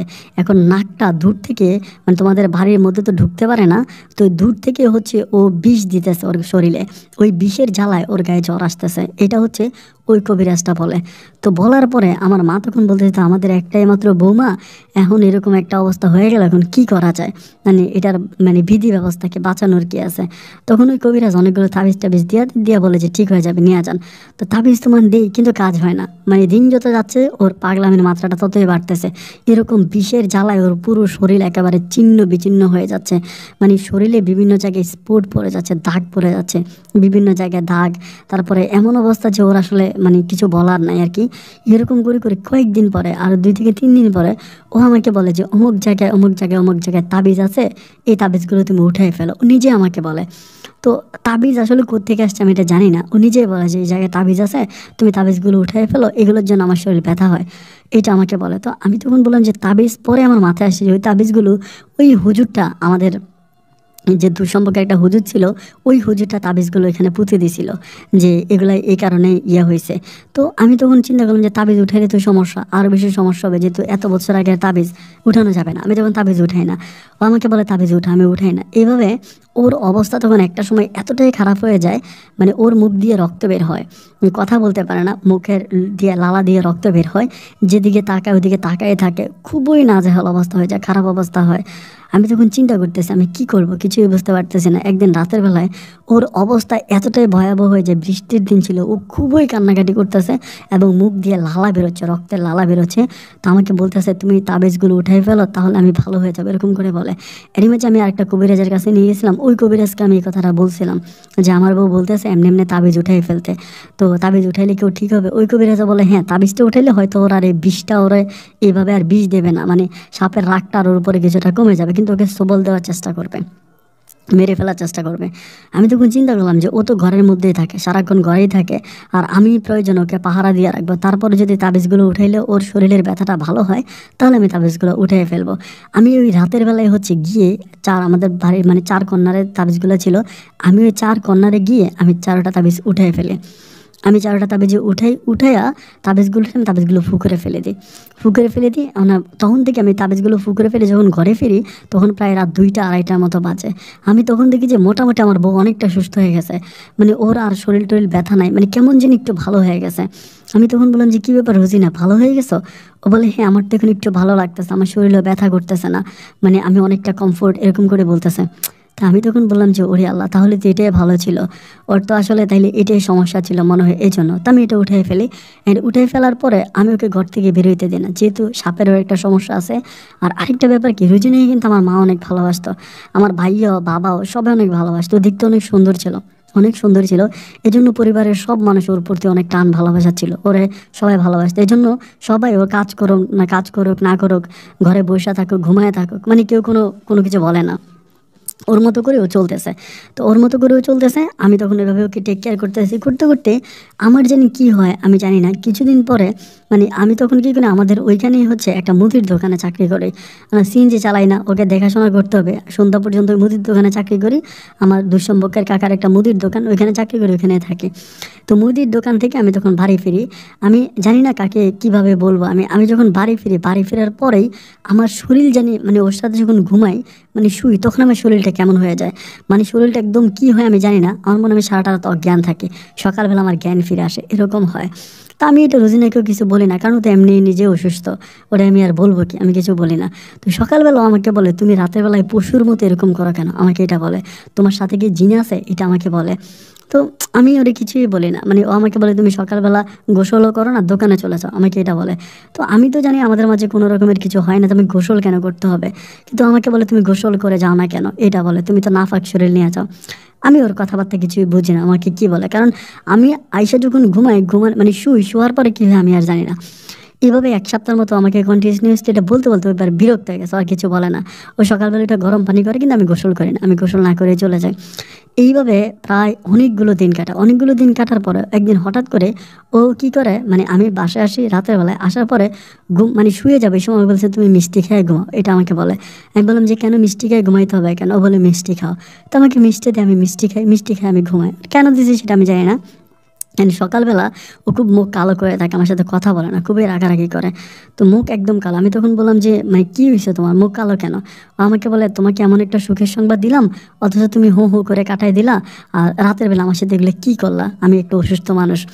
তো মানে রাতের বেলায় যদি আমার সাথে, ও রাতের বেলা আমার সাথে অনেক কথা বলে, আমি নাকি ওর কথা রেসপন্স করি, স্মরণ করি, করি, কিন্তু রাতের বেলায় কী কথা বলে এইটা আমি বুঝতে পারি না, আমি এটার কোনো কিছু মানে ব্যাখ্যা ওকে দিতে পারি না, আমি কিছু বলি না। ওরম আমাকে বলে যে তুমি কি জানো যে তুমি আমার সাথে কী করছো গতকালকে রাতে? হ্যাঁ বলে আমি কী করছো, বলে তুমি অনেক কিছু করছো, তোমার কারণে আমার এখন অবস্থা খুব খারাপ, এগুলো বলতেছে। আমি তারপরেও বুঝি না। তখন এরপরে ওই দিন বিকালবেলা যখন আবার দোকান থেকে আসি, ও আমাকে বলে আমি তোমাকে মিষ্টি খাওয়াইলাম, সুখবর দিলাম, তুমি আমার জন্য কিছু আনলা না? আমি যখন তারে বললাম যে তুমি মিষ্টি কেন খাওয়াইলা, সুখবর কেন দিলা, এটাই তো বুঝলাম। তখনও কান্নাকাটি করে, মানে প্রচণ্ড রকমের কান্নাকাটি করে ঘরে ঢুকে যায়। আমি তখন আমার মায়ের কাছে যাই, মায়ের কাছে গিয়ে বলি মা কী হয়েছে, তোমাকে বউ এরকম করতেছে কেন? আমার মা আমাকে বলো ও মামা তুই জানোস না? আমি বললাম যে কী? আমার মা আমাকে বলে যে কেন, রোজিনা তো প্রেগনেন্ট। আমি তখন বললাম কী বললা, রোজিনা প্রেগনেন্ট? আমার মা বলে হ্যাঁ। তো আমার জানা মতো ওর সাথে 5-6 মাসে আমার কোনো রকমের কোনো শারীরিক সম্পর্ক হয় নাই, মানে কোনো সম্পর্ক হয় না ওর সাথে, আমার কোনো সম্পর্ক হয় না। তাহলে ও প্রেগনেন্ট হলো ঘটনাটা কি? আবার এরই মাঝে ও হচ্ছে 2-3 বার হচ্ছে ওদের বাড়িতেও গেছে, ওর নানু বাড়িতে গেছে। তো আমার ভিতরে সন্দেহ লাগলো যে নাকি ওর মানে সৎ বাবা বা অন্য কেউ এই ঘটনা ঘটেছে। আমি তো ঘটাই নাই, আমি তো এটা গ্যারান্টি দিয়ে বলতে পারবো, কারণ আমার শারীরিক অবস্থা খুবই খারাপ। রাতের বেলা আমার কী হয় আমি জানি না, আমি শুইলে আমি অজ্ঞান হয়ে যায়। আমি তখন মানে আমার মাকে বললাম যে না ইম্পসিবল, এটা আমার বাচ্চা না, এটা বলে। আমার মা বলে নাউজুবিল্লাহ আস্তাগফিরুল্লাহ, কী বলিস, এটা তোর বাচ্চা না? আমি বললাম যে না এটা আমার বাচ্চা না, রোজিনের পেটে যে বাচ্চা ওটা আমার না। আমার মা বলতেছে দেখ উল্টাপাল্টা কথা বলিস না, উল্টাপাল্টা কথা বলার কি আছে? রোজিনের পেটে যে বাচ্চাটা আমার বাচ্চা না, আমাদের স্বামী স্ত্রীর মাঝে কী হয় না হয় এটা আমি জানি, আর তুমি কি জানো এটা আমার বাচ্চা না? মা তখন খুব রেগে গিয়ে আমাকে বলছে তুই উল্টাপাল্টা কথা বলবি না, কিন্তু ঘরের মধ্যে ক্যারেঙ্গাল লাগাবি না। বলে কিসের ক্যারেঙ্গাল, কিসের ঝগড়া? রোজিনের পেটের বাচ্চা আমার বাচ্চা না। এটা বলে আমি ঘরে আসি, আসার পর আমার বউ তখন বসে থাকে। আমি বললাম যে তুমি নাকি প্রেগনেন্ট এটা বলি, তো বলে যে ওমা তোমাকে বললাম না তোকে মিষ্টি, আমি কার বাচ্চা পেটে নিয়ে আসছে আমার ঘরে, এমনি বলি। ও তখন বলি তুমি কি বললে এটা, তুমি এত বড় সাহস, তুমি আমাকে ডাইরেক্ট এই কথা বললে? আমি বললাম যে হ্যাঁ বলবো না, 100 বার বলবো, তোমার পেটের যে বাচ্চা ওই বাচ্চা তো আমার না। ও বলে মানে কি বলতেছো তুমি? আমি বললাম যে এই বাচ্চা আমার না, এটা আমার বাচ্চা হতেই পারে না, এটা আমার বাচ্চা না। পরে ওর সাথে আমি খুব তর্কাতর্কি করি, অনেক ঝগড়া করি, মানে কোনো কথা বলে না, ঝগড়াঝাটি করি। ও তখন আমার সাথে খুব রাগারাগি করে, অ্যান্ড রাগারাগি করে ও তখন বলে যে তুমি কি বলতেছো, আমি কথা বলি না। প্রায় 1 মাসের মতো আমাদের বাসা থেকে, ওই 1 মাস ওর সাথে প্রত্যেক দিন আমার ঝগড়া হয়, প্রতিটা দিন। মানে আমি তো জানি এই বাচ্চা আমার না, আমি তো গ্যারান্টি দিয়ে 100% গ্যারান্টি দিয়ে বলতে পারি যেটা আমার বাচ্চা না, কারণ আমার বাচ্চা হবে কোত্থেকে, এটা তো আমার বাচ্চা না, আমি তো জানি। এটা নিয়ে ওর সাথে আমার ঝগড়া, প্রতিনিয়ত ঝগড়া এমনভাবে ঝগড়া হচ্ছে, ও নিজেও আমার সাথে থাকতে পারে না, আমিও তার সাথে থাকতে পারি না। না থাকতে পারার পরে 1 মাস এইভাবে ঝগড়াঝাটি করে থাকে। 1 মাস পরে ও তখন ওর মাকে খবর দেয়। ওর মা তখন আসে, আইসে ওকে নিয়ে চলে যায়। ওরে নিয়ে চলে যায়। অ্যান্ড চলে যাওয়ার পর আমি আর নোয়াখালী থেকে আর চট্টগ্রামে যাই না, মানে ওদের সাথে কোনো যোগাযোগ আমি রাখি না রাখার পরে কয়েক মাস পরে ওর মায়ের মাধ্যমে খবর আসে যে ওর নাকি একটা মেয়ে সন্তান হয়েছে। এবং মেয়ে সন্তান হয়েছে, আমি তো জানি মেয়ের সন্তানটা আমার না, কারণ ও এর আগেও পেটে বাচ্চা নিছে ওর সৎ বাবার, এখন অবশ্য অন্য কোনো ছেলের বাচ্চা নিছে, এটা আমার বাচ্চা না। ওর সাথে আমার এরকম কোনো সম্পর্ক হয়ই না, বাচ্চা আসবে থেকে, তাহলে এটা তো আমার মাথায় আসতেছে না। পরে এভাবে তর্কাতর্কি করতে করতে কয়েকদিন পরে ওর মা আমাকে ফোন দিয়ে বলতেছে, তুমি কি বললে এগুলো? আমার মেয়ে তোমার ঘরে ছিল, তোমার ঘর থেকে একটা পাও বাইরে যায় নাই, তাহলে তুমি তার সাথে ঘুমাইলা ছিলে, এখন তার বাচ্চা তুমি অস্বীকার কেন করতেছ? তো ওর মা তখন বলে যে ঠিক আছে, যে এখন যেহেতু দুনিয়াটা ডিজিটাল হয়েছে, তুমি এটা ডিএনএ টেস্ট করাও, তোমারও ডিএনএ টেস্ট করাও, দেখো যে তোমার বাচ্চা কিনা। যদি তোমার বাচ্চা না হয় তাহলে আমার কোনো অভিযোগ নাই, আমি আমার মেয়েকে নিয়ে যাব, উল্টা তোমাকে সম্মানই দিয়ে যাবো, এটা ওর মা আমাকে বলে। তো ওর মা যেটা আমাকে এই কথাটা বলে, মানে আমি তো তখন শিওর থাকি যে এই বাচ্চা তো আমার না, ডিএনএ টেস্ট করার এই সমস্যাটার কথা। আমি তখন বলি ঠিক আছে, আমি হসপিটালে যাবো, আমি ডিএনএ টেস্ট করাবো, অ্যান্ড ডিএনএ করানোর পর যদি বাচ্চা আমার সাথে না মেনে, তাহলে কিন্তু আপনি আপনার মেয়েকে নিয়ে যাবেন এবং যতটুকু পারেন আমাকে সম্মান করে যেতে। উনি বলে ঠিক আছে। আমারও টার্গেট হচ্ছে আমি ওকে ছেড়ে দিয়ে নতুন একটা বিয়ে করবো, কারণ অ্যাটলিস্ট এত ভালোবাসা দিয়ে আমি ওই লম্পটারে আমার জীবনে রাখতে পারলাম না। সুতরাং আমি ওকে নিয়ে আর কোনো কিছু বলতে চাই না, আমি ওর সাথে থাকবো না। আমার কথা হচ্ছে সোজা, আমি ওর লাইফ থেকে চলে যাব। যাই হোক, এভাবে কথা হওয়ার পরে দেন ও আমাকে ওখানে নিয়ে গেল। আমাকে মানে আমি চট্টগ্রামে গেলাম, যাওয়ার পর ওর মা আমাকে মেডিকেলে নিয়ে গেছে। যেদিন মেডিকেলে পরীক্ষা করলাম, এরপরের দিন রিপোর্ট আসছে। তো রিপোর্ট আসা পর্যন্ত আমি ওই সময় আমার বাবা আর আমার বোনের সাথে থাকতেছিলাম ওই বাসায়, আমার বোনের বাসায়, দুলাভাইয়ের বাসায়। ওইখানে থাকতেছি। রিপোর্ট আসার পর ওর মা আমাকে ডাকছে যে তুমি আসো, রিপোর্ট দেখে যাও। তো আমি রিপোর্ট দেখতে যাই, আমার দুলাভাই আমার সাথে যায় ওখানে। রিপোর্ট যখন দেখতে যাই, ওই রিপোর্টে দেখি যে হ্যাঁ, ওই রিপোর্টে আসছে যে ওইটা আমার বাচ্চা, এটা আমার বেবি। এখন ওই রিপোর্ট পাওয়ার পরে ওর বাবা তখন আমাদেরকে ধরে বসে ওইখানে। ওর বাবা ধইরা বলতেছে যে আমার মেয়েরে পালাইয়া নিয়ে বিয়ে করলি এবং বিয়ে করার পরে তার পেটে বাচ্চা দিলি, ওই বাচ্চা তুই এত মাস ধরে কোনো খোঁজ খবর নিলি না। আমার মাইয়ারা আমি অপারেশন করালাম, ও বাচ্চা সিজারে হয়েছে, আমি সব কিছু করালাম, তুই আমার কোনো খোঁজ খবর নিলি, আমার মেয়েরে পেটে বাচ্চা দিয়ে অস্বীকার করলি। মানে মূলত ওর বাবার ক্ষোভ হচ্ছে ওই আগের, উনি যে আগে একটা অঘটন ঘটাইছে, এইটা যে আমার দুলাভাই ধরছে, এটা হচ্ছে মূল ক্ষোভ। এবং আমাকে আর আমার দুলাভাইকে একসাথে পাইছে, মানে এমন পিটাইছে, আমি আসলে মুখে বলে বুঝাইতে পারবো না। আমার মানে মানে 2টা পা আমি এখনও উঠে দাঁড়াইতে পারি না। আমার 2টা পায়ের ভিতরে যে হাড্ডি ছিল, পুরো হাড্ডি দুটোটা ভেঙে ফেলছে, মানে পায়ের হাড্ডিগুলো একদম ভেঙে ফেলছে। এমন মারা মারছে আমাকে এবং আমার দুলাভাইকে, দুজনকে পঙ্গু করে ফেলছে। এমন মারা মারছে, মায়ের আমাদেরকে হসপিটালে ভর্তি হয়েছে চট্টগ্রাম মেডিকেলে। আমার বাবা, আমার বোন, তারপরে আমার বড় ভাই, এরা সবাই গ্রাম থেকে আইসা আমাকে আর আমার দুলাভাইকে এখান থেকে নিয়ে গেছে। এই মায়ের 1 মাসের মাথায় আমার দুলাভাই মারা গেছে। 1 মাস পরে দুলাভাই মারা গেছে। দুলাভাই মায়েরটা সহ্য করতে পারে নাই, মানে এই মায়ের দুলাভাই সহ্য করতে পারে নাই, দুলাভাই মারা গেছে। মারা যাওয়ার পরে আমার মা তখন অনেক ভয় পাইছে আমাকে নিয়ে। তখন আমি নোয়াখালীতে। তো আমার মায়ের মনে প্রশ্ন জাগতেছিল যে এই যে ঘটনাটা, রুজিনের পেটের বাচ্চাটা, এটা আমি জানবো না কেন? আমি তোর হাজব্যান্ড। আমার মা যখন আমাকে বলতো, আমি বললাম যে মা, আমি ওর সাথে ঘুমাইতাম, কি হইতো না হইতো রাতের বেলা আমি কিছু জানতাম না, আমি অজ্ঞানের মতো পড়ে থাকতাম, আমার এমন অবস্থা হয়েছে। মা তখন আমাকে ওই হুজুরটার কাছে নিয়ে যায়, যে হুজুরটার কাছে নিয়ে গেছিলো সব কিছু জানার পরে। হুজুরটা হুজুর অনেক ভালো ছিল। উনি আমাকে বলে 4 কোণায় তো 4টা তাবিজ গাড়ানো ছিল, এগুলো তো আপনি নিজের হাতে উঠেছেন মধ্যরাতে। আমি বললাম হ্যাঁ, এগুলো আমি নিজের হাতে মধ্যরাতে উঠেছি। বলে কেন উঠাইলেন? আমি বললাম আমার বউ আমাকে বলছে এটার জন্য ওর শরীর ব্যথা হয়, ওর মুখ দিয়ে রক্ত বের হয়, এজন্য। পরে বলে আপনি তাবিজগুলো উঠে সবচেয়ে বড় ভুল করছেন। আপনি যখন রাতের বেলায় ঘুমাইতে আসতেন, যেই একটা হচ্ছে পুরুষ জিন আর একটা হচ্ছে মহিলা জিন, জিন সাপ যেটাকে বলে আর কি। জিনেরা সবসময় সাপের রূপ নিতে নাকি সবচেয়ে বেশি পছন্দ করে, সাপের রূপটা নিতেই তাদের অনেক বেশি পছন্দ হয়। তো ওই জিনটা নাকি ওই জিন সাপটা নাকি সাপের রূপ নিয়ে ছিল। তো সেখানেই নাকি আমার বউ নাকি ওই জিনের যেই স্ত্রীটা ছিল আর কি, মহিলাটাকে মেরে ফেলছে আমার বউ, এরকম কোষ দিয়ে আঘাত করে মেরে ফেলছে, মারা গেছে ওইটা। এবং মারা যাওয়ার পরে ওই জিন সাপটা কোনোভাবে আমার বউর উপরে প্রতিশোধ নেওয়ার জন্য ট্রাই করতেছিল, কোনোভাবে প্রতিশোধ দিতে পারতেছিল না। তো একটা পর্যায়ে আমি যখন রাতের বেলায় ঘুমাইতে আসতাম, তখন আমি এই জিনটা নাকি, ওই জিন সাপটা নাকি আমার উপরে শোয়ার হইতো এবং আমার বউর সাথে শারীরিক সম্পর্ক করতো, আমার বউকে শারীরিকভাবে অনেক কষ্ট দিত। হ্যাঁ, শারীরিক সম্পর্ক করতো, কষ্ট দিত আমার বউকে, ওই জিন সাপটা নাকি এগুলো করতো। এটা হচ্ছে কবিরাজের কথা। আমি জানি না কতটুকু সত্য আর মিথ্যা। কবিরাজ যেটা আমাকে বললো আমি সেটাই বললাম। এরকম করতো এবং আমার সাথে আমার বউয়ের শারীরিক সম্পর্ক হইতো, মজা জেনে নিত, কিন্তু আমি এটা বুঝতে পারতাম না। এটা নাকি এটা আমার কবিরাজ আমাকে বলে এবং এই জন্যে আমি জানতাম না যে আমার সাথে কী হয়েছে। তো এটা আমারই বাচ্চা ছিল, এটা কবিরাজ বলতেছে। তো বলার পরে আমি তখন ওই কবিরাজের ফোন নাম্বারটা নিয়ে যাই। ফোন নাম্বারটা নিয়ে আমি তখন মানে এক পা কোনো রকমে ভর দিয়ে চলতে পারি, মানে দুই হাতে এক পা ভর দিয়ে চলতে পারি, আরেক পা একদম ভাঙা ছিল। আমার মানে পায়ের মধ্যে স্টিল পর্যন্ত ঢাল ছিল। আমাদের এলাকার সমস্ত মানুষরা আমাকে টাকা পয়সা দিয়া অনেক কষ্ট করে আমাকে চিকিৎসা করছে। পরে আমি চট্টগ্রামে মানে ওই সময় কিন্তু মানে এরই মাঝে কিন্তু আবার একটা ঘটনা ঘটে, আমার বউকে কিন্তু আরেক জায়গায় বিয়ে দিয়ে দেয়। মানে আমাকে ডিভোর্স করে ওকে চট্টগ্রামে আরেকটা ভালো ছেলে দেখে ওর বাবা মা মানে ওর সৎ বাবা আর ওর মা বিয়ে দিয়ে দেয়, চট্টগ্রামে বিয়ে দিয়ে দেয়। তো আমি খুব কষ্ট করে ওর সাথে যোগাযোগ করার পর আমি ওর একদিন পাই আমি ওরে বলি যে দেখো, এটার জন্য কিন্তু আমার দোষ নাই, তুমি যদি আমাকে দোষারোপ করো মানে আমার কিন্তু দোষ নাই, আমি কিন্তু এই দোষ করি নাই, এটা কিন্তু সম্পূর্ণ একটা অন্যায়, মানে আমি কিন্তু এটা করি না। আসলে মূলত ঘটনাটা এরকম ঘটছে। আমি ওই কবিরাজকে ফোন করে ওর সামনে এবং ও কবিরাজের সাথে কথা বলে, তখন কবিরাজ এটা বলে। তো কবিরাজকেও এটাও জিজ্ঞেস করে যে মানে এটা যে আপনি করলেন মানে এতে কি হয়ে, মানে এটা আমার সঙ্গে জিনটা আমার উপর এটা কেন করছে, এখন তো আর করতেছে না। পরে বলে ওই জিন সাপের যে টার্গেট ছিল আপনাদের ক্ষতি করে ফেলছে। যেমন আপনার হাজব্যান্ডকে সারা জীবনের জন্য পঙ্গু বানায় দিছে, আপনার সংসার ভেঙে দিছে, এখন তো আর কোনো সমস্যা নাই, এই জন্য ওটা চলে গেছে, এটা আর এখন আপনার সাথে নাই। পরে ও তখন খুব কান্নাকাটি করে, আমিও খুব কান্নাকাটি করি যে আমাদের একটা ভুলের জন্য এরকম একটা ঘটনা ঘটে গেল। ওই সাপটা তো শুয়েছিল, তোমার তো দরকার ছিল না ওই সাপের উপরে এভাবে আঘাত করে এখন সাপটাকে আমাদের শত্রু বানিয়ে দেওয়া, এবং এটা তুমি কেন করলে, তুমি কাজটা ঠিক করো না। ওকে খুবভাবে আমি বলি।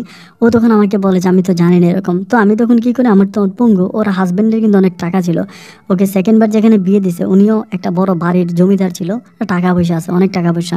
ওই লোকের কাছ থেকে তখন আমাকে কন্টিনিউয়াসলি টাকা দিত, টাকা দিয়ে হেল্প করতো আমাকে, এটা সেটা করতো। এরকম করে আমাদের 3 মাস সম্পর্কটা চলে। আমি তখন চট্টগ্রামে ভাড়া থাকি ওর সাথে আমার সম্পর্ক চলতে ও আমাকে এক জায়গায় কিছু বেশি টাকা দেয়। বেশি টাকা দেওয়ার পর আমি চট্টগ্রামের একটা জায়গার ভিতরে একটা পান সিগারেটের দোকান দেয়, একটা পান সিগারেটের দোকান দিয়ে মোটামুটি আমার দোকানটা অনেক ভালোই চলতেছিল, ইনকাম অনেক ভালো, বেচা কিনো অনেক ভালো। তো ও অলওয়েজ আমার দোকানে আসতো, আমার সাথে কথাবার্তা বলতো, মানে আমার সব কিছু দায়ভার নিত। তো আমি তো ওরে ভালোবাসি, ও আমাকে ভালোবাসে। ওই বৃদ্ধ লোকটার সাথে ওর কোনোভাবেই যাচ্ছে না, মানে কোনোভাবে ওই বৃদ্ধ লোকটাকে ও ছাড়তে পারতেছে না, যেহেতু বৃদ্ধ লোকের কোনো দোষ নাই, বৃদ্ধকে তো বিয়ে করছে দোস্তের মতো। এবং আমিও ওর সাথে পরে আবারও হুজুর ডেকে বিয়ে করি, মানে ও তো আমার আগে বউ ছিল, এরপরে আমি আবারও হুজুর ডেকে ওকে বিয়ে করে আজকে 2 বছর যাবৎ ওর সাথে আমার সংসার হচ্ছে। 2 বছর যাবৎ ওর সাথে আমার সমস্ত রকমের সংসার হচ্ছে। ও আমার মানে বাসায় আসে, আমার সাথে থাকে এবং এই পর্যন্ত 2টা মেয়ে সন্তান। আগে তো একটা ছেলে ছিল, পরে আগে সন্তান ছিল, পরে আরও 2টা মেয়ে সন্তান হয়। 2টা মেয়ে সন্তান ওর হয়। তো 3টা সন্তানের জননী ও, কিন্তু আমার কাছেও থাকে, ওর হাজব্যান্ডের কাছেও থাকে। আমি ওকে যতভাবে বলি যে আমিও তো তোমাকে আইনত বিয়ে করছি, কলমা করে বিয়ে করছি, তুমি আমার কাছে চলে আসো, তোমার হাজব্যান্ডকে ছেড়ে দাও। ওর হাজব্যান্ডকেও ছাড়তেছে না, মানে আমাকেও ছাড়তেছে না, ওর হাজব্যান্ডকেও ছাড়তেছে না। এভাবেও আমার কাছে আসতেছে, ওর হাজব্যান্ডের কাছেও যাচ্ছে। মানে আমার অবস্থাটা এখন এরকম হয়েছে, আমার বাবা মা তো আমাকে আমার কথা শুনেই না, আমার কাছে নেয়ই না। বড় ভাইকে বিয়ে করাইছে, বড় ভাইয়ের বাচ্চা কাচ্চা নিয়ে বাবা মা খুব আছে। তারা অনেকবার ট্রাই করছিল আমাকে নোয়াখালীতে বিয়ে করার জন্য, তারা 2-3বার মেয়েও পর্যন্ত দেখছে। আমি পঙ্গুকে বিয়ে করার মতো মেয়ে, ভালো ভালো মেয়ে ছিল, কিন্তু আমি বিয়ে করিনি, আমার বাবা মা আমাকে বিয়ে করাইতে পারে নাই। আমি ওর আশায় পড়ে আছি, ও আমার কাছেও আসে, ওর হাজব্যান্ডের কাছেও যায়, মানে 2 জায়গায় ও যাতায়াত করতেছে। এবং ওর 2টা সন্তান আছে, 2টা সন্তানের মূলত বাবাকে আমি জানি না। এখন আমি মোটামুটি আমার দোকানটা অনেক বড় করছি, কসমেটিক উঠাইছি, মুদির মালটাল কিছু উঠে আমি দোকানটাকে অনেক বড় করছি। মানে ভালো বিজনেস করতেছে, টাকা পয়সা সব ইনকাম করতেছি, কিন্তু মনের মধ্যে আসলে কোনো শান্তি নাই। আমি আদৌ জানি না যে আমি যার সাথে আছি, আমি তার সাথে আমার ভবিষ্যৎটা কী হবে। ওকেও ছাড়তেছে না, আমাকেও ছাড়তেছে না, এমন তো অবস্থায় আপন ভাই কোন দিকে যাব ঠিক মাথায় আসতেছে না। এই জন্য খুব কষ্ট করে আমার এই গল্পটা আপনার কাছে লিখে পাঠালাম। আমি পঙ্গু মানুষ, আজকে প্রায় 15 দিনের বেশি সময় ধরে আমি একটু করে দোকানে বসে লিখে আপনাকে পাঠাইছি। যদি পারেন আমার গল্পটা আপনি একটু তুলে ধরবেন এবং আমাকে জানাবেন যে আমি কি করতে পারি। আপনি অনেক ভালো থাকবেন ভাই। আসসালামু আলাইকুম।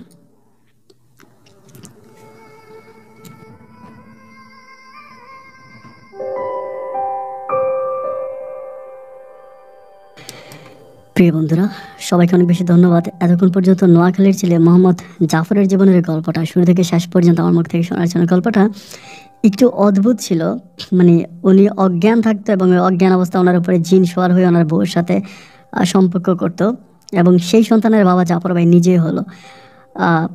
যদি উনি চ্যালেঞ্জ করেছিল যে না এই বাচ্চার বাবা উনি না। আসলে গ্রামের বাসায় একটা কথা আছে যে দুধ খেতে যার মুখ পুড়ে যায় সে দই দেখলেও ভয় পায়। মূলত জাফর ভাইয়ের ওয়াইফ রুজিনা জি তো আগে একটা অকারেন্স করে ফেলছে, তার বাবার জোর করে করুক বা যেভাবেই হোক, আস্তাগফিরুল্লাহ মিন জালিক, এই ঘটনা ঘটাইছে। তো সেক্ষেত্রে জাফর ভাইয়ের মনে হয়তো লাগছে যে না এটা হয়তো তার ওয়াইফ আবারও করছে। এই জন্য কি জানেন, নিজের দুর্বলতা কখনো কারো কাছে প্রকাশ করতে নাই।